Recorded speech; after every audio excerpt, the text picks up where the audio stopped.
Falcão, eu garanti, né? O papai não sabe se vai ter que ser operado, alguma coisa assim, né? Não fica bravo com o papai não, tá? Papai ama você.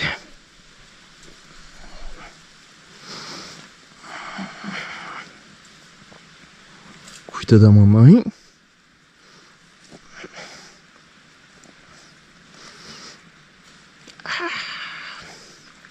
E da vovó. Tá bom?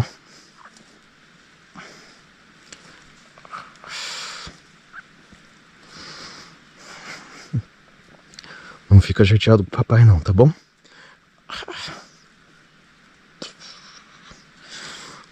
Papai te ama. Do espaço sideral. Ultra Megazord infinito e além. Você e o Miguel. Beijo. E aí, galera, começamos o vídeo de forma bem forte, né? Depois de quase 7 meses do acidente, trabalhar com essas imagens ainda mexe comigo, né? Mas eu hoje já me sinto mais preparado para estar falando sobre isso e colocar um ponto final, né? Virar essa página, encerrar esse capítulo aí, para começar um próximo. Então, vamos lá. Já dando um recado, muita gente ficou meio perdida quando apareceu no YouTube vídeo venda do meu equipamento completo, depois apareceu o vídeo de velejo, e tem muita gente que só me segue aqui no YouTube e não me segue lá no Instagram. Então ficou meio perdido, eu recebi várias mensagens, o pessoal perguntando o que tinha acontecido, sem entender o que tinha acontecido. Então já fica a dica aí, quem quiser seguir mais de perto minhas aventuras, é só seguir lá no Instagram, lá do Aventureiro também. Acaba que lá eu posto mais, com maior frequência. E então vamos lá, vamos bater esse papo aí que eu acho que chegou a hora. Então começamos com essa imagem mais forte aí, né? Foi um momento difícil, eu acho que demorei umas 4h30 entre a hora que eu caí e a hora que eu fui resgatado. Então a nossa cabeça fica a mil, né, nessa hora, você pensa um monte de coisa. E cheguei a pensar em gravar essa despedida aí, porque eu não sabia, né, o que tinha acontecido comigo, assim, internamente. Eu sabia que estava com hemorragia, se tinha quebrado uma costela, alguma coisa assim, né. Então vamos lá, foi dia 19 de junho, né, eu acho que vale até uma retrospectiva rápida do ano de 2022. Eu comecei o ano bem empolgado, porque eu peguei meu primeiro parapente zero, né, tinha fechado uma parceria com a Flow, peguei um XC Racer, uma vela zero, e comecei super empolgado. Tinha tido um ano de 2021 muito bom, onde eu tinha voado bastante, tinha feito uma quilometragem legal, tinha participado de campeonato, e achei que 2022 seria até melhor que isso. Mas a condição não foi muito constante em 2022, né? Eu acabei perdendo meu parceiro de voo aqui em Brasília, por motivo de mudança, o Danilão. A gente, como eu trabalho em escala, eu voava muito dia de semana com ele, e ele se mudou e eu acabei perdendo esse parceiro, sobrando só o final de semana, com condição ruim de voo, e acabou que eu voei muito pouco. Então fui voar mesmo, fiz um voo antes de ir para a primeira etapa do Brasileiro, lá em Governador Valadares. Fiz só um voo de estreia com a XC Race e fui direto já para o campeonato. Eu acho que até me adaptei rápido a um parapente que todo mundo me assustava, falando que era um parapente mais trabalhoso, mais perigoso, mas eu voei bem lá em Governador Valadares, cometi alguns erros, como de costume, usei bastante, né, fiz umas boas provas e dei uma empolgada legal. Só que aí voltei e eu tive uma questão de mudança de casa, vendo da minha casa antiga, comprando uma casa nova, e consegui até uma vaga no Pan-Americano, né? Ia ser minha primeira competição internacional. Mas por toda essa bagunça, eu não podia deixar minha família sozinha, eu tive que abdicar dessa participação no Pan-Americano. Aí de última hora eu acabei indo participar da primeira etapa do CICO, né? Que é o Circuito Centro-Oeste de parapente. Lá na primeira etapa foi em Jandaia, eu acabei conseguindo ficar em terceiro lugar no geral. E na sequência teve Porá, eu repeti de novo, fiquei em terceiro, o que me colocou como líder do ranking, né? E a última etapa era Formosa, aqui nossa casa, né, Vale do Paraná, e eu estava tentando defender a liderança e conquistar o título do circuito, né. No primeiro dia de prova eu não fui muito bem, acabei pousando precocemente, numa falha assim boba, e o meu principal concorrente acabou me passando uns 200 pontos. E eu fiquei doido com aquilo, né. No domingo, no último dia, eu tava assim, sagaz, né, com a faca nos dentes, até comentei isso com a minha esposa, eu acho que eu até falo aí quando eu caí, que ela me deu uma bronca e tal, ficou preocupada. E foi uma etapa que, como era aqui na minha casa, eu levei toda a minha família para assistir, né? Meus filhos, minha mãe, minha irmã, meus sobrinhos, minha esposa, né? Então tava todo mundo lá, eu tava bem nervoso mesmo. E o vento tava forte. E eu queria decolar, lembro direitinho que eu queria decolar logo, né, ser um dos primeiros, né, para decolar com mais calma e tudo mais. Mas tinha um problema com a tela do celular, ele desconfigurou e eu fiquei agoniado lá. O Renan até que me deu uma força, conseguiu voltar para a configuração normal e eu acabei decolando bem, né? Mesmo com vento forte, decolei bem na frente dos familiares, graças a Deus. E depois que eu decolei, aquele nervosismo passou, né? Comecei a me posicionar bem. Quando startou, eu estava liderando junto com o Gabriel, né? Que era meu principal concorrente aí na briga pelo título. E a gente foi, né, pela parede, o vento estava meio de sudeste e um pouco forte, né?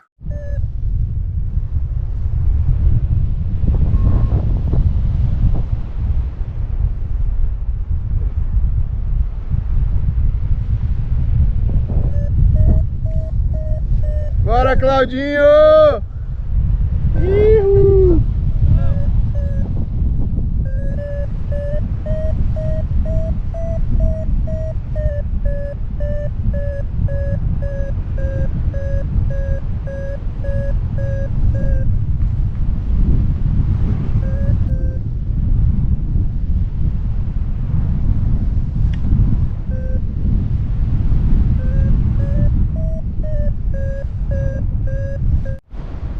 Claudinho, Isabela, Loriva ali embaixo, Maicon, B12, Cayenne, Bulara,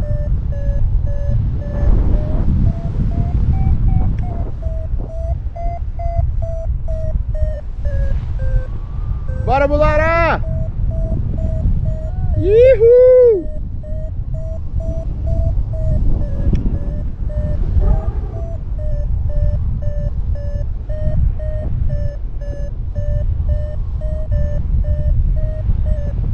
Bora, Loriva!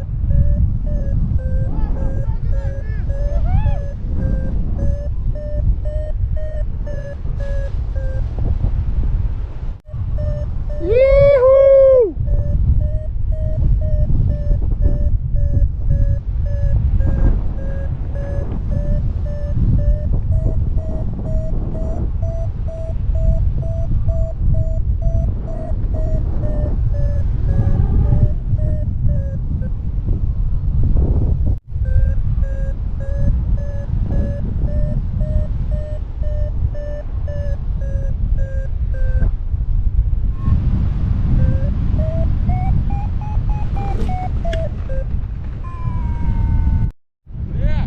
Quem é? André! Quem é? É Guilherme? Teu nome? André! Falou, vou colocar no vídeo. Pois é, ó, tô achando roubada. Ninguém tá batendo em nada. O foda é que ainda faltam 15 minutos pro start, né?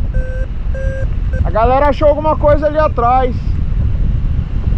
O professor Horn tá aí atrás. Lúcio aqui embaixo, Jarbas aí em cima.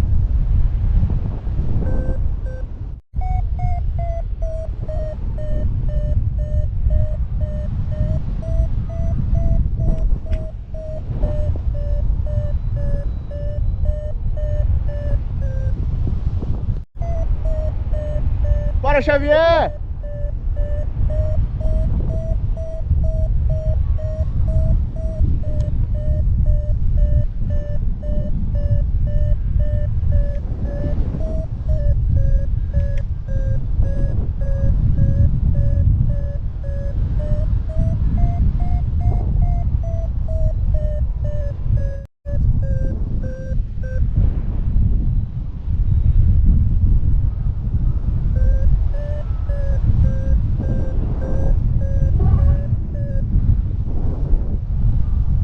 Na ida não teve problema nenhum. Batemos o pilão meio que quase dentro da cachoeira de Água Fria.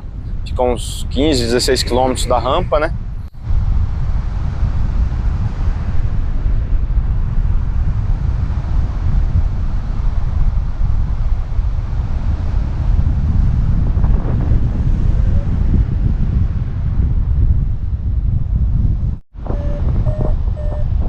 Isso aí, Gabriel liderando. Ele vai bater o primeiro pilão agora. Bateu.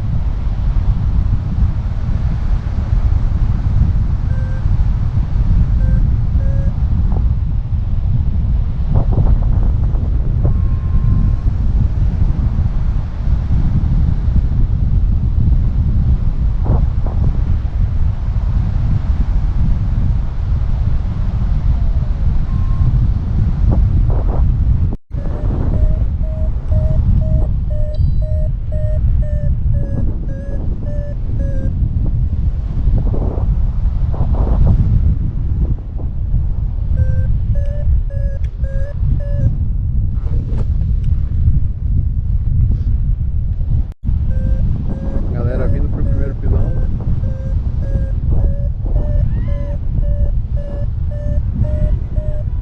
Bora, Loriva! Uhul!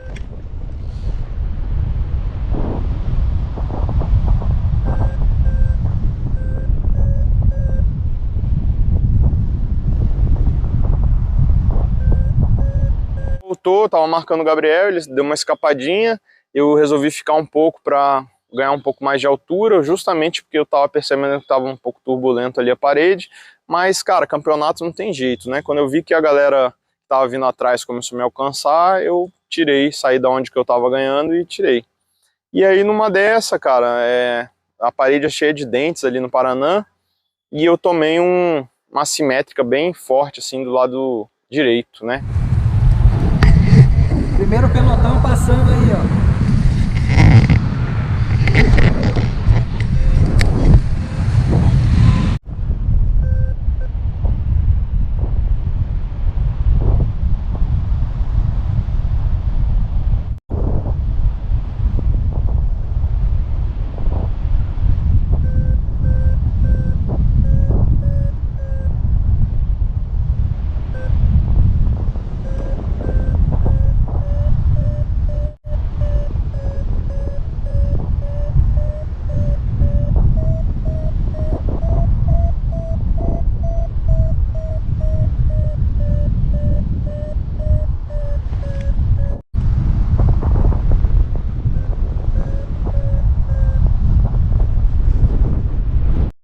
Deu ruim, galera. Tomei uma gravata, nem tão feia, eu acho. Lado direito. Gravatou muito. Eu segurei. Contive o giro. Só que ela entrou muito. Eu acho que eu exagerei o comando. Eu exagerei o comando do lado esquerdo.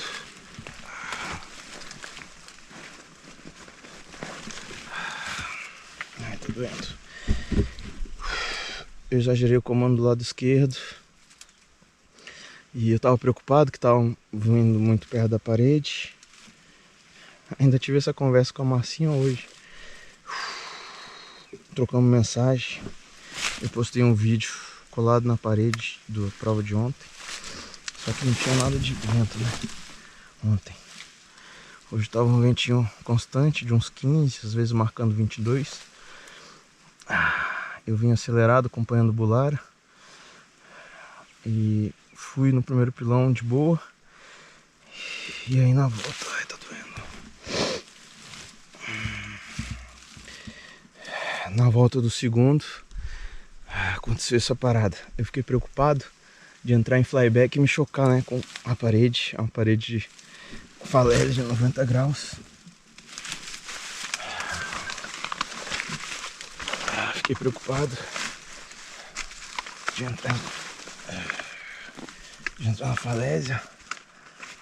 E Passei também aqui o Guilherme, ele não botou nem embaixo, botou na montanha.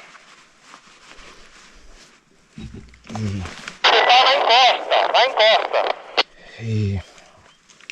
E eu meio que estolei o lado aberto, tentando evitar a parede. Entrei no Tem que ser flyback. aéreo, galera. O resgate tem que ser aéreo. Se tiver equipe de apoio por cima, por baixo é muito difícil.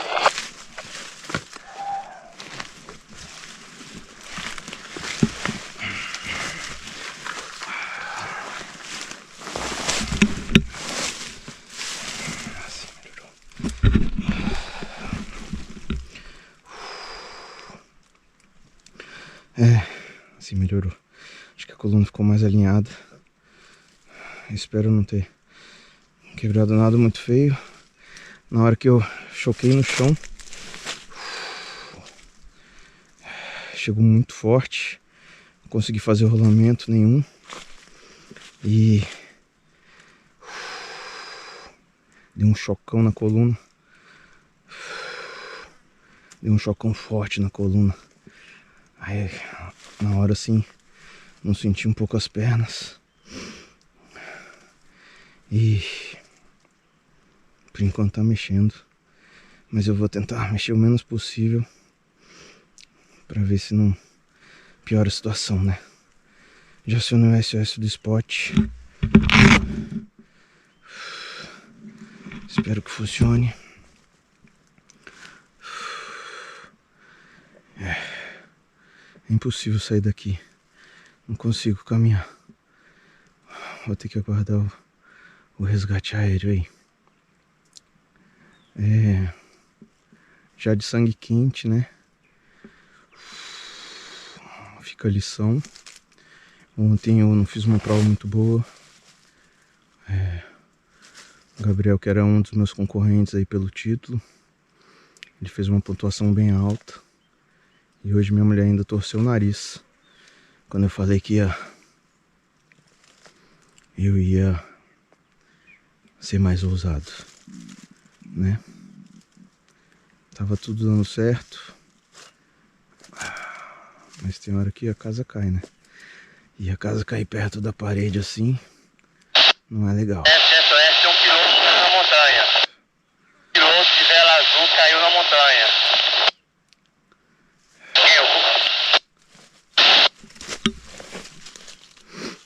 Piloto caiu na montanha. Hoje foi acionado.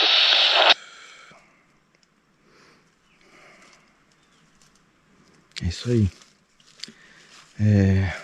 Minha família toda veio hoje, olha mesmo. Estão lá no Pesque Pague, pescando. Devem estar se divertindo. E agora vão ter que passar aí por isso, né? Ficou aprendizado aí. Não sei se eu quebrei algum dente.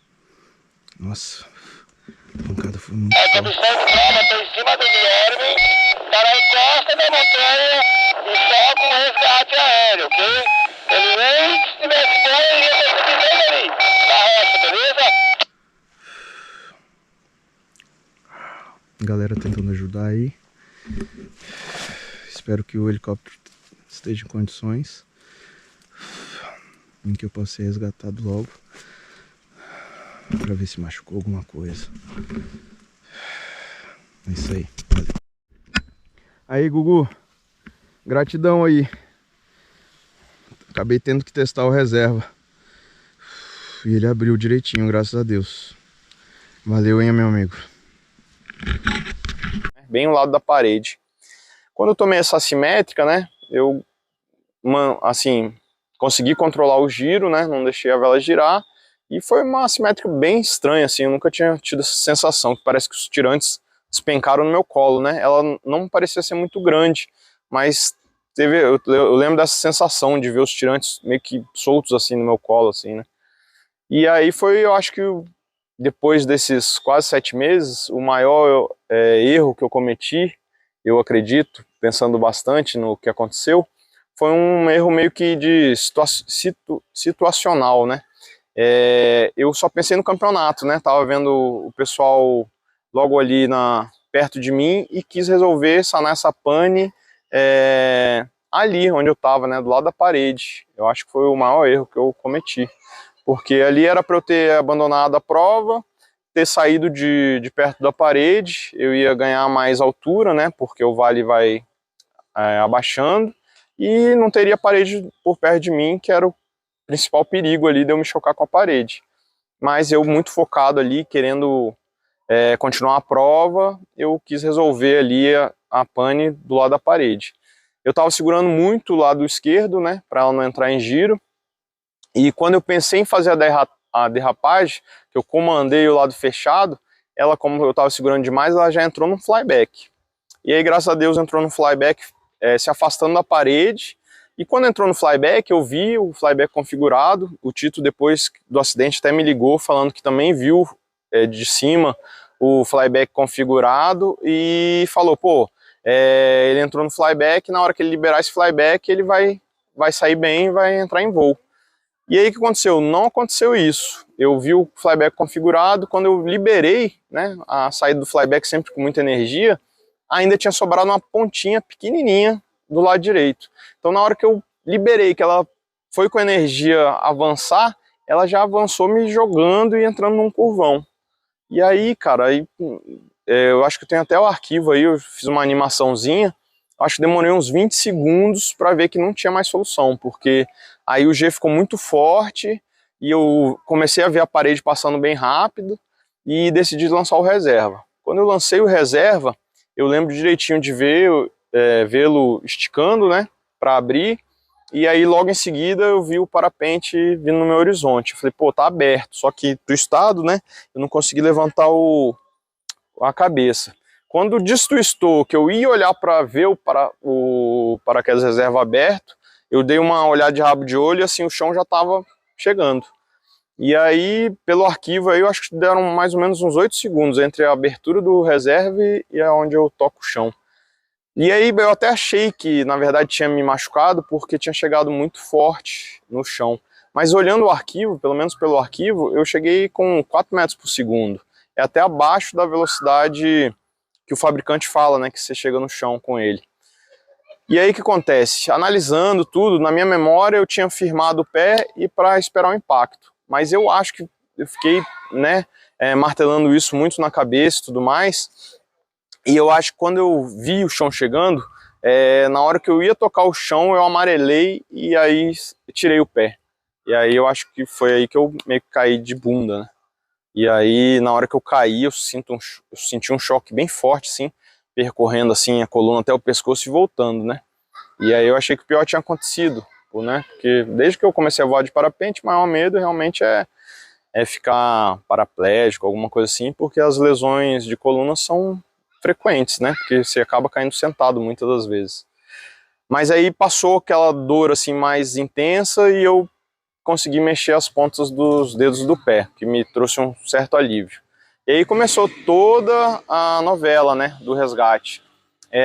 Fiz contato na frequência de emergência, acionei o SOS do Spot. Eu acho que cabe um parênteses aí no Spot. Eu acho que pelo preço que a gente paga, é um serviço que para mim deixou muito a desejar, porque eu já sabia que no Brasil eles não ficam responsáveis pelo seu resgate. Eles dizem que ficam responsáveis pelo gerenciamento do resgate no Brasil. Lá fora a gente paga o mesmo tanto que o pessoal paga lá fora, em dólar, e lá eles bancam, né? O resgate aéreo, equipe e tudo mais. Aqui eles só deviam se preocupar com o gerenciamento da crise.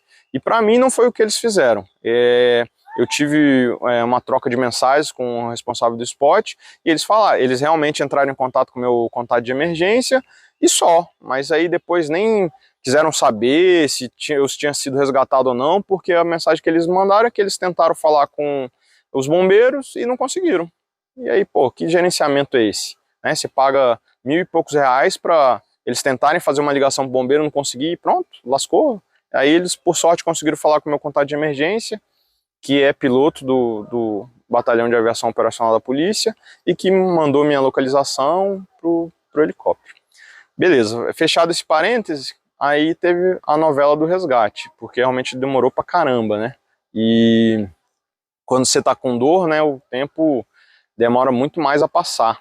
E aí eu lembro que a dor era muito intensa nas costas e eu falava o tempo todo. O Fleury foi um dos primeiros a chegar mais próximo de mim, só que realmente o lugar que eu caí era muito extremo, porque a parede era uma falésia, eram 90 graus, e eu caí num dente, e depois ela continuava descendo. E o Fleury conseguiu chegar aonde teria que fazer uma escalada para ter acesso a mim, e ele conseguia ver meu paraquedas reserva. E aí ele tentou me acalmar, né? Foi conversando comigo, porque você fica ali, né, um mó tempão, e eu tava tentando ficar imóvel para não prejudicar ainda mais minha situação. E, pô, inseto em cima de mim, marimbondo, formiga, e aquela agonia de querer saber se o resgate está próximo ou não, e o Fleury o tempo todo ali me dando aquele apoio moral. Aí nesse apoio moral também o Loriva, né? Ele ficou sobrevoando um bom tempo, né? Conversando comigo e tal, perguntando como é que eu tava. Aí ontem a gente acabou encontrando, porque depois que fui resgatado, montaram uma expedição, né, uma equipe de resgate para o meu equipamento que acabou ficando lá. E aí ontem eu descobri que o Duane foi um dos primeiros, assim, que me sobrevoou e decidiu pousar. Ele pousou lá em cima, sabe, para tentar me ajudar. Fico grato, né, porque qualquer apoio nessa hora é bem-vindo, e ele acabou realmente ajudando no visual, porque ele deixou o parapente dele aberto lá, então ficava fácil de ver mais ou menos aonde que eu tinha caído, e a questão do próprios bombeiros que vieram por terra também para chegar lá. Então desceu ele e desceu o Jean, um piloto que eu acho que é de Jaraguá, piloto de duplo. Então obrigado aí aos dois por essa atitude aí. E aí beleza, aí o tempo foi passando, deu 2h30, aí eu escutei o barulho do Fênix se aproximando. Pô, foi um alívio assim, sinistro, né? Falei, pô, graças a Deus, acabou minha agonia.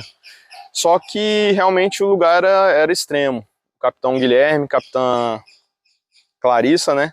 Vieram, tentaram fazer uma aproximação, ventando muito, não consegui estabilizar a aeronave, e passou um tempinho e eles sumiram. Aí, putz, aí pô, chorei nessa hora, xinguei, fiquei muito puto, né, de, pô, como é que vamos deixar aqui e tudo mais. Beleza, eles pousaram lá em cima para os tripulantes descerem e tentarem analisar melhor a situação. O Cabo Arthur conseguiu chegar onde o Fleury estava e conseguiu acesso com rádio comigo. Sou formado, né, tripulante operacional também, e aí consegui falar com o Cabo Arthur e falei, cara, ó, atrás de mim só tem uma árvore grande, depois o relevo continua descendo, então assim, se o piloto conseguir marcar essa árvore grande que está atrás de mim, não tem nenhum obstáculo para a aeronave, porque o relevo vai descendo. E aí, depois de muita batalha e tal, não sei o que, ele explicou a situação para o capitão Guilherme, e eles decidiram fazer essa segunda tentativa. Aí, graças a Deus, na segunda tentativa, o Cabo Arthur conseguiu descer, né? Muito legal também, porque quando ele desceu, ele já falou, pô, Brasil, agora você não tá mais sozinho, se a gente não conseguir tirar você daqui com a aeronave, eu vou estar aqui com você até o bombeiro chegar, sozinho você não fica mais e tal. Mas conseguiu derrubar uns arbustos lá para facilitar ainda mais para a aeronave. Não tinha opção de prancha no momento, eu sabia que estava correndo um risco grande ali, né, porque eu sabia que tinha machucado a coluna, e ele perguntou, cara, tá contigo, você decide, a gente só consegue te tirar daqui no maguari, né, que é uma técnica que improvisa uma cadeirinha e você é içado pela cintura, né. Eu cheguei a cogitar a possibilidade, de repente, de me içar na própria Celete, né, que hoje eu vejo que talvez teria sido a melhor opção entre o Maguari e a Celete teria estabilizado melhor minha coluna, mas era algo que nunca tinha sido feito no Bavop, um resgate dessa proporção nunca tinha acontecido no Bavop, e ficou aquela discussão, e ele falou que estava comigo a decisão de ser içado no Maguari ou não. E eu já não aguentava mais, já tinha umas 4 horas e pouco que eu estava esperando o resgate. E eu falei, cara, eu quero sair daqui, eu não sei o que está acontecendo comigo, eu preciso ir para o hospital. E aí decidimos e conseguiu, né? A gente subiu no Maguari, o piloto subiu pra caramba para fazer uma aproximação mais tranquila e me deixar em terra para eu ser colocado na prancha e ser transportado pro hospital de base. Então agradeço toda a tripulação aí do Bavop, estive lá agradecendo pessoalmente, entreguei uma foto de lembrança aí do dia que eles me salvaram, e foi fundamental, porque depois esses meus amigos que fizeram a operação de resgate do meu equipamento falaram que não dá para ter noção da dificuldade que era o terreno. Eles ficavam o tempo todo imaginando, cara, se o Guilherme tivesse na prancha aqui para descê-lo até lá onde tinha o pasto, era quase impossível, seria uma coisa de doido. Enfim, superada essa fase, cheguei no hospital, é o hospital público aqui de referência de trauma aqui em Brasília, hospital de base. Fizeram os exames de imagem e constataram uma fratura na T12, né? Seria cirúrgico, e aí, graças a Deus, eu consegui a transferência para o hospital particular. O doutor Rodrigo Grion, que me operou, e falou, né, no dia, que eu no dia seguinte já estaria em pé. Aí eu fiquei até duvidando e tal, mas graças a Deus, realmente, no dia seguinte à cirurgia, coloquei 6 parafusos e 2 hastes, e no dia seguinte eu estava levantando, com bastante dificuldade, mas estava levantando.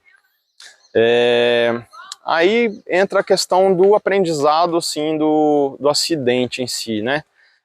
Porque desde que eu comecei a voar de parapente, sempre falei para todo mundo, para minha esposa, que o parapente não é um esporte perigoso. Falava, pedalar é até mais perigoso. Mas aí, recente, saiu um estudo de um gringo aí, falando justamente ao contrário, né? Ele pegou dados estatísticos e tudo mais e comprovou que o voo livre, né, tá ali entre os esportes mais perigosos que tem. E ele tem um nome específico, eu não lembro, mas a gente fala que não é perigoso meio para se enganar, né? Enganar a cabeça que não é perigoso, é tranquilo voar. Mas é realmente esporte perigoso, né? Eu não tô querendo aqui falar para ninguém voar porque é perigoso, porque a gente sabe o tesão que é voar, o tanto que é bom, que é gostoso voar. Mas eu acho que a partir do momento que a gente tenha total consciência que é realmente um esporte de risco, talvez a gente mude alguns padrões de comportamento no voo, né? Então hoje, depois de tudo isso, eu já estou super bem, graças a Deus, voltei a correr, já voltei a malhar, estou sentindo bem menos dores, uma hora ou outra que eu exagero que eu sinto dor, eu vejo que a gente tem que ter essa consciência, né? De que é um esporte perigoso e a gente tem que mitigar esses riscos, né? Eu não me vejo parando de voar, até coloquei minha esposa e meu filho aqui para falar. Realmente para a família o acidente, né, traz um peso maior ainda, né, porque assim, querendo ou não, o voo livre te deixa afastado da família, porque você sai cedo para voar, não sabe a hora que volta, tem as viagens de voo, então tudo isso vai sendo carregado ali, né, vai sendo colocado num pote, e aí quando tem um acidente desse, aí esse negócio explode, né? Então todo aquele ressentimento que o voo acaba trazendo para a família, de você estar longe e tudo mais, acaba aflorando quando você se machuca, né? Então, assim, hoje eu tenho certeza que eu voltando a voar, eu vou ter um peso bem maior nesse sentido, né? De que, poxa, eu já me machuquei uma vez, não posso me machucar de novo, porque, né, já estou no caderninho da família. E aí é isso, assim, eu entrevistei a maior galera aí que participou do resgate, tripulação, pilotos, pessoal que ajudou. Vem de lá, Fleury copia Guilherme. Repete, Guilherme, você me chamou quem? Então, se alguém conseguir falar com alguém que esteja lá no pouso oficial, minha mulher e minha mãe estão lá. Aí eu tô um pouco preocupada porque ela conseguiu copiar aqui na frequência. E se alguém pudesse dar um suporte de dirigir, para ela não ter que dirigir nervosa, eu agradeceria. Vai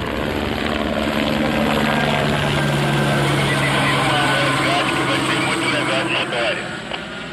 Pra depois provar que ele tem que pagar uma cerveja pra nós. O helicóptero tá chegando. Tá no meu visual aqui. Pode filmar, vai filmando aí que eu tô sem celular aqui. Valeu, galera. Vamos ouvir esse barulho.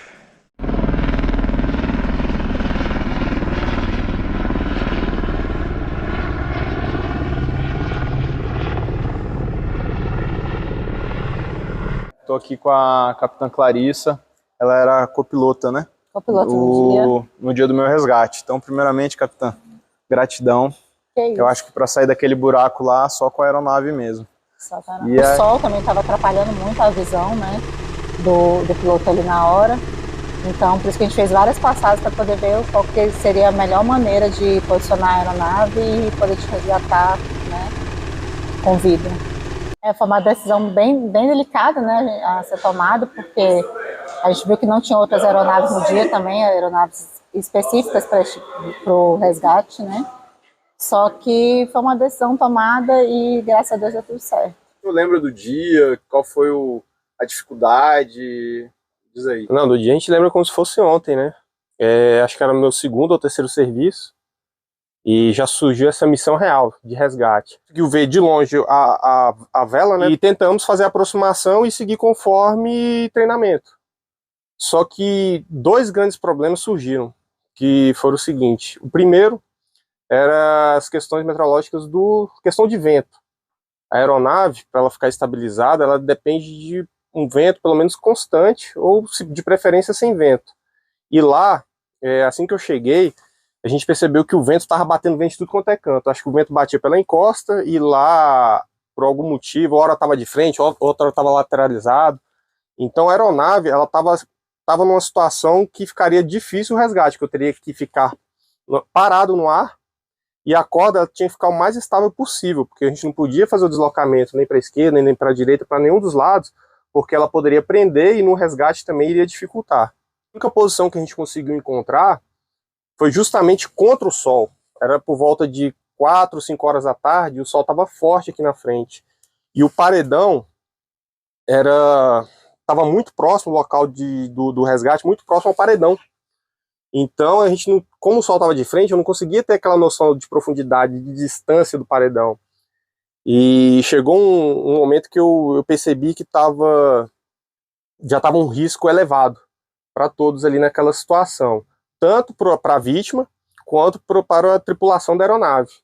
Aí foi quando, em consenso, conversamos lá em cima e resolvemos abandonar o local momentaneamente e seguir para o platô que ficava lá em cima e pensar numa nova forma de resgate. A gente tinha que ir. Não tinha como ficar parado esperando uma ajuda cair do céu, porque o sol estava se pondo, o nosso limite de decisão estava chegando, porque não teria como a gente chegar lá de aeronave à noite. E não tinha como resgatar por via terrestre. Então foi bem complicado pra gente. Então nesse momento a gente recebeu informação também do Brasil que o vento tinha parado. A situação de vento lá tinha melhorado e a gente não tinha outra escolha. A gente tinha que seguir por essa alternativa e assim realizar esse resgate, porque a gente não sabia da situação da vítima, o estado de saúde. Dor, a gente sabia que ela estava sentindo demais. Então foi muito tenso. Aí, graças a Deus, efetuamos essa segunda tentativa e quando chegamos no local, o sol, que era o problema inicial, já não tinha mais, porque ele estava se pondo. E a questão de vento, o vento simplesmente parou. Então foi super tranquilo, a gente deixou a aeronave estabilizada, foi feita a descida do Sargento Arthur, e assim que ele chegou no local, ele conseguiu conversar com a vítima, ver a situação de saúde dela, liberamos a corda e retornamos para o platô. E ficamos comunicando via rádio, aguardando o momento de retorno para poder içar a vítima. Apesar de ter condições, não seria tão seguro a gente subir totalmente na vertical até lá em cima. Seria possível? Sim, mas aí iria exigir muito da aeronave, e se tivesse alguma pane ou algo do tipo, seria muito difícil realizar um pouso seguro. Então o que tivemos que fazer? Içar a vítima e sair em direção à planície.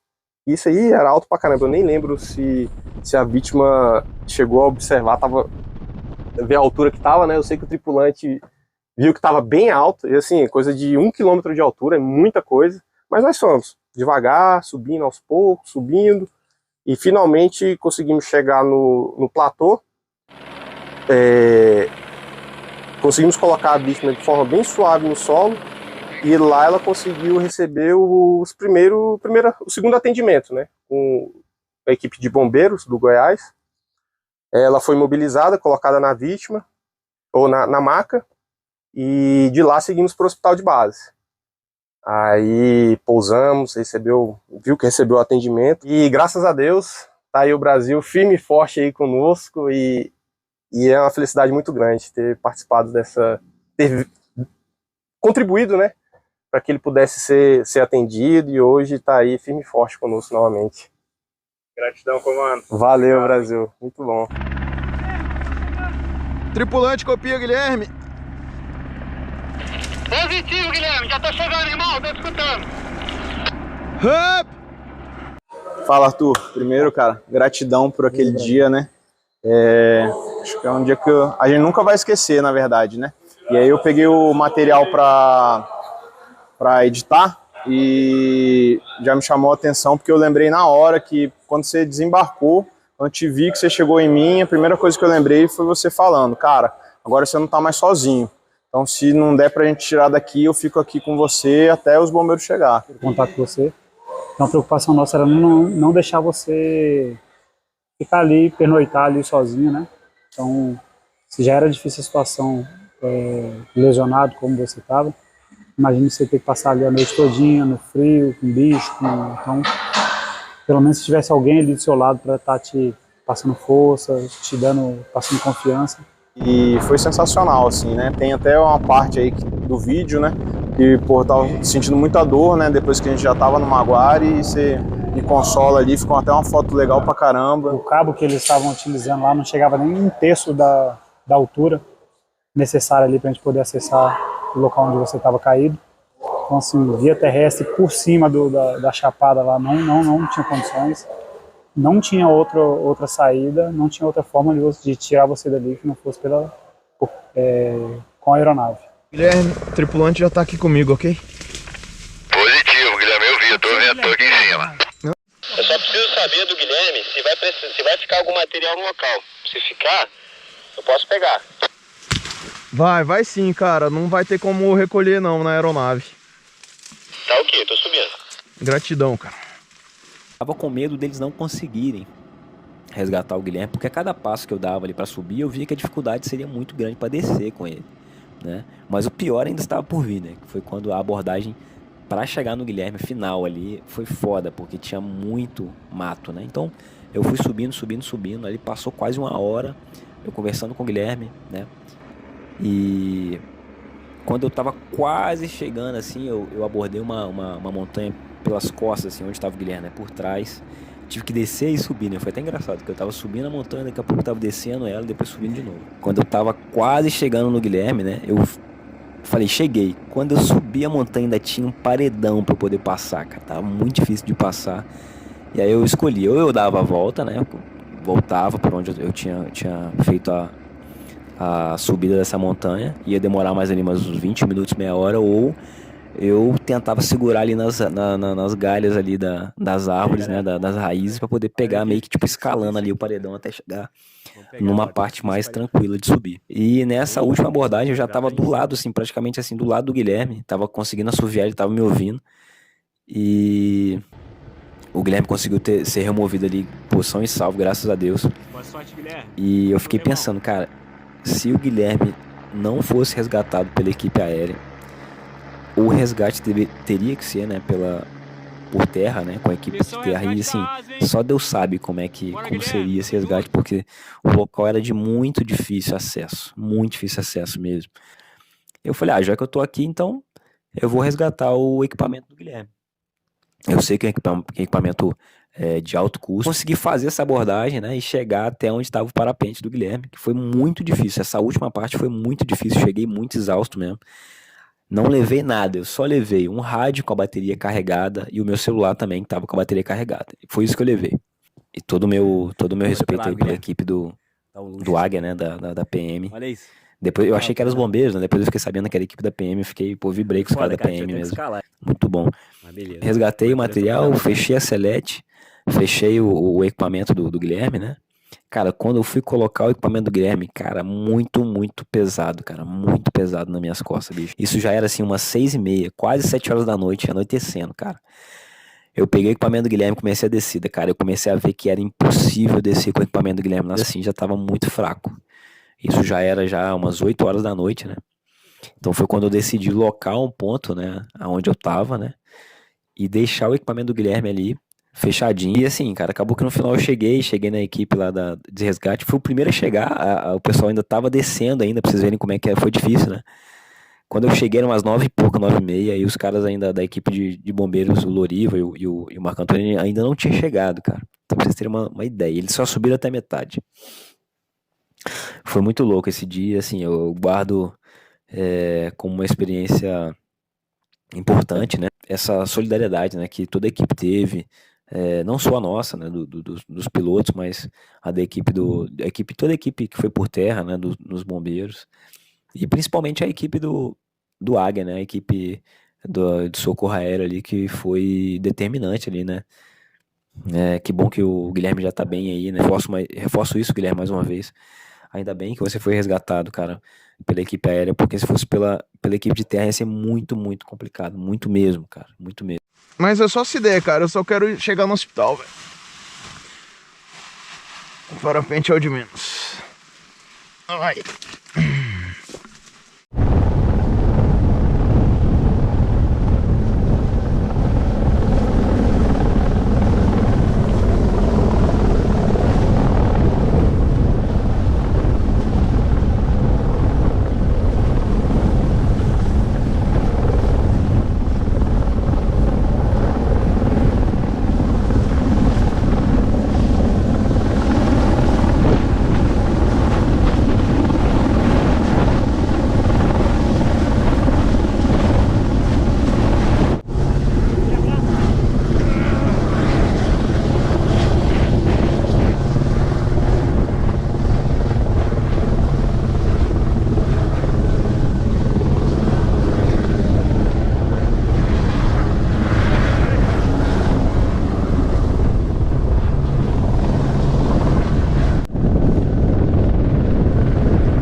Valeu, Dani. Tamo junto.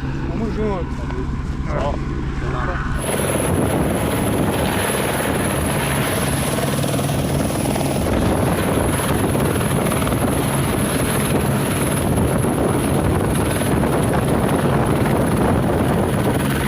Então, eu tava na rampa, né, cara? Eu ia decolar, inclusive.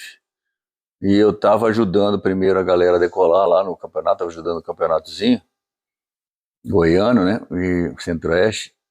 E aí chegou a notícia que alguém tinha jogado reserva na parede lá. E eu até então não sabia que era você, né? E aí nós ficamos aguardando, tá tudo ok, parece que tá, parece que não tá. Aí depois chegou a notícia que parece que você tinha se machucado e que era você, né? E aí pela localidade que me falaram e o jeito que era, eu falei, cara, esses caras não vão chegar fácil lá, né? E eu conheço a região, né? Já voei muito ali, já posei no pé também. E aí eu falei, vamos por cima. Eu chamei os bombeiros pra gente acessar por cima, para ver se a gente conseguia descer de rapel lá. Enquanto isso foi acionado o helicóptero, né? E Aí nós não conseguimos passar no momento, demoramos pra caramba para chegar, porque o MEC fechou as entradas de emergência que a gente tinha, né? Aquela fazenda fechou. Aí nós chegamos até um ponto, não dava para passar, tinha cerca. Aí tivemos que voltar de novo, dar a volta para São Gabriel, para chegar lá em cima. Quando a gente chegou, já tinham 2 parapentes pousados, um cara de duplo, super gente boa, um casal, um marido e a esposa, ela pousaram de duplo em cima, na estrada lá, e mais um cara. Quem que era o cara? Era o... esqueci o nome dele. Duane? O Duane. O Duane tinha pousado também em cima. E aí ele deu mais ou menos a localidade e nós vimos 2 parapentes voando em cima, mais ou menos onde você estava, tinha caído também. Aí eu cheguei com um bombeiro lá, e nisso a gente acionando um helicóptero, aí o helicóptero já estava começando a vir. A gente teve notícia de que estava vindo, e até então aí depois que a gente conseguiu o contato com você, porque até então ninguém sabia se você estava bem ou não, porque você não falava no rádio, você ficou um tempão sem falar no rádio. Uma varredura no local, né, um acesso muito difícil, cheio de pedra e abismo, e lugar para chegar na beira, né, e a gente não conseguia te ver. E aí nós fizemos uma varredura assim, foram uns 2 bombeiros para um lado, 2 bombeiros para o outro, uma galera que estava junto também, o resgate também foi. E aí eu fui mais ou menos na rota que eu estava vendo, eu imaginei que você estava e deu certo. Eu cheguei no lugar que deu para eu te ver, só o velame, eu não te vi, eu vi o velame entre as árvores, assim, lá embaixo. Aí, uma parede, né, cara? Uma parede alta pra caramba, vertical, usaço, não dava pra descer de jeito nenhum sem corda. E, aliás, com corda devia ter uns mais de 200 metros de corda para descer, era muito alto. E aí eu fiquei sem poder fazer nada, aí eu fiquei lá sentado para orientar, fazendo a ponte de rádio pro bombeiro e depois pro helicóptero, né? Para dar as informações. Você passava uma informação, eu dava informação para eles, aí nisso chegou um pessoal por baixo também. Conseguiram chegar à fazenda lá embaixo. Só que aonde o carro parava era muito longe de onde você pousou. Sei lá, uns 4 quilômetros ali a pé ou mais. E cheio de sobe e desce, passa grota, etc, né? Comparando, você estava com pressa de querer ser atendido, que é lógico, é normal, né? Sentindo dor pra caramba, uma situação grave pra caramba, mas a dificuldade do resgate era impressionante, assim, você estava na beira de uma parede perigosa pra caramba, helicóptero, né? Dentro de uma grota fechada e vento tocando, então é complicado. Muitos anos atrás, eu era molecão, eu fiz uma viagem descendo o Rio Araguaia de canoa, nós descemos 28 dias, 1.600 quilômetros na rema. Aí nós passamos numa tribo dos Carajás lá, ficamos 2 dias lá, e um cacique falou que, não sei qual foi a história na época, mas ele comentou que quando uma pessoa está morrendo ou está em perigo de morte, que ele se apega a uma pedra, né? Que ele pega uma pedra e fica pensando na pedra, porque a pedra é terra, para o espírito não sair da terra, né? Tem essa força assim, mental, sei lá, espiritual deles. E aí eu lembrei disso e eu achei a pedra bonita, eu peguei e falei, vou levar de lembrança o Guilherme.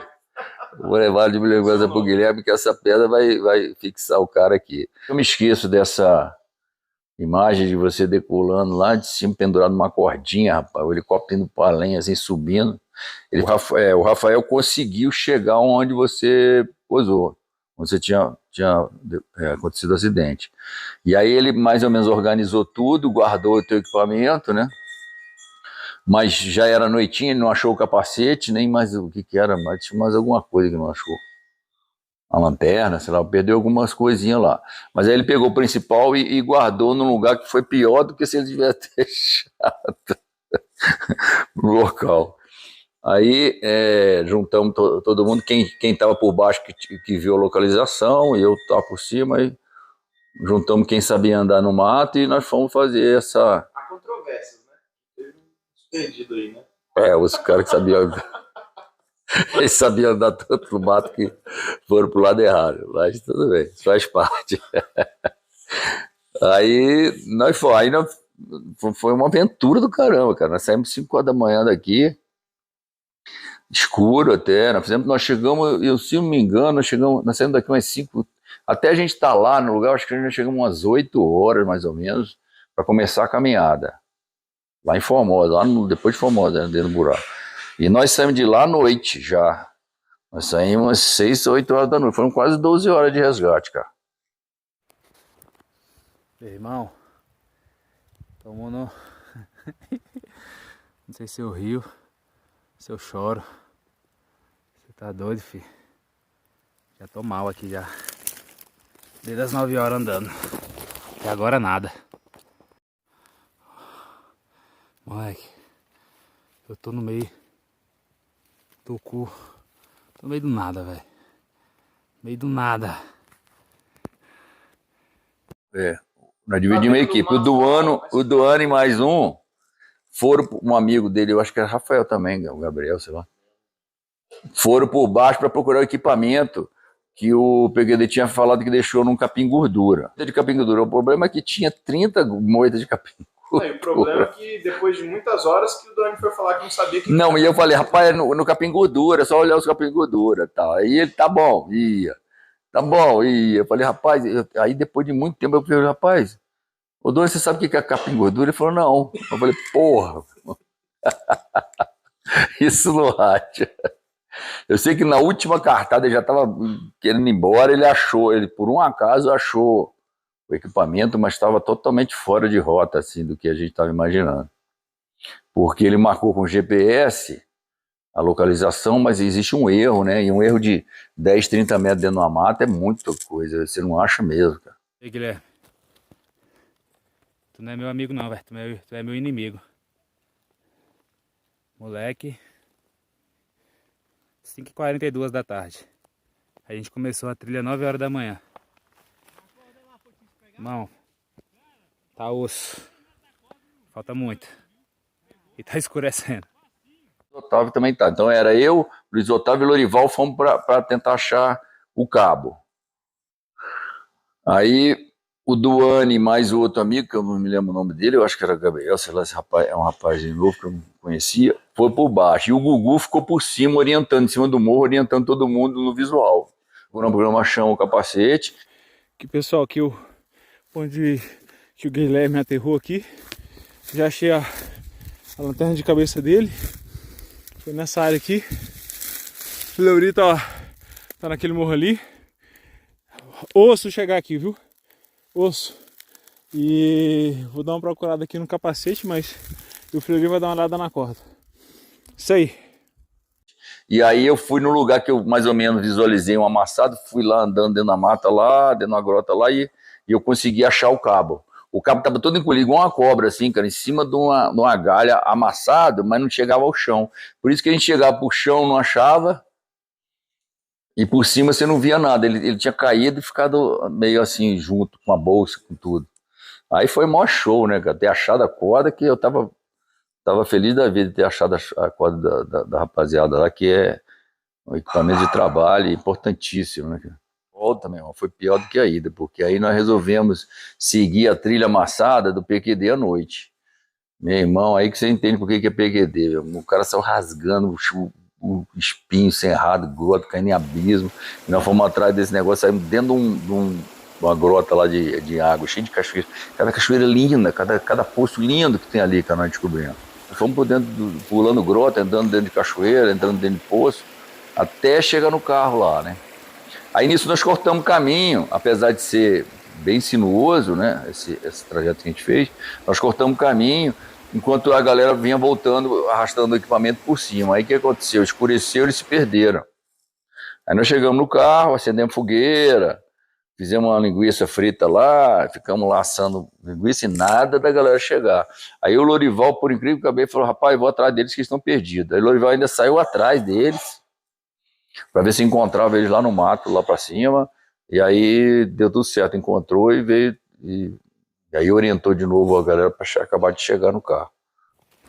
Tá escurecendo, tá aí, com a metade do equipamento, tocou metade, o Lorival chegou. O Gugu tá rateando ali, beleza. Uma hora a gente chega. 5h17 da tarde. Aê!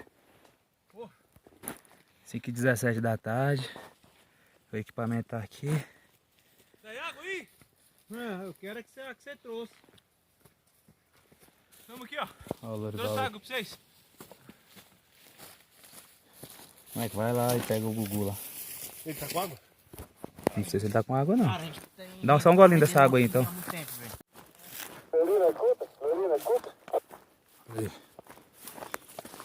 5h44 da tarde, guerreiro.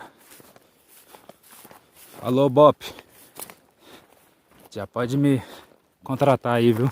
A gente chegou todo mundo aqui na trilha agora, tá? Então dá certo. Importante nisso, cara, é legal frisar, né? Todo acidente pode acontecer com qualquer um, cara. Seja bom, seja ruim. Na hora, você tá no lugar errado, na hora errada, deu mole e vem o acidente, né? Então não tem essa de eu sou bom, não vou ter, eu sou ruim, vou ter mais. Eu acho que não é bem isso. A gente tem que ter muita atenção, né, cara? Porque nosso esporte é perigoso, sim. Tirou o pé do chão, tá correndo. É perigoso, sim, e tem que estar sempre atento, tem que estar sempre treinando, né, cara? O parapente é fantástico, mas exige muita atenção, né? Aprendi em 1970.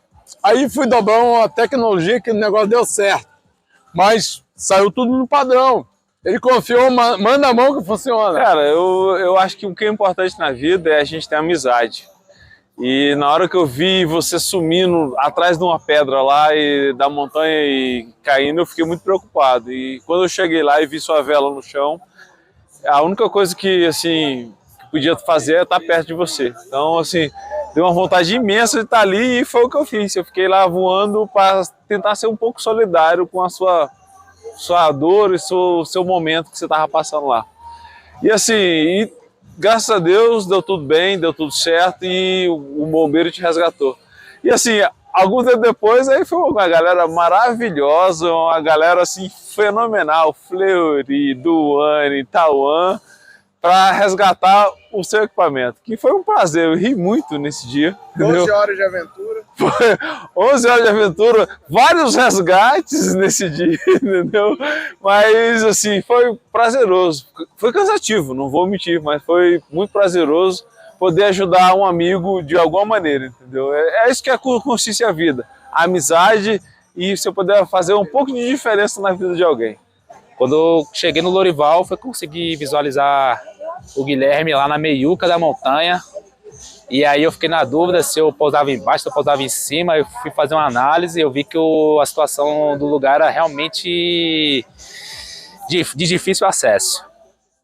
Por fim, resolvi pousar lá em cima lá para auxiliar no resgate aí, que deu certo. Consegui fazer o contato telefônico com as instituições aí, até fazer o resgate definitivo.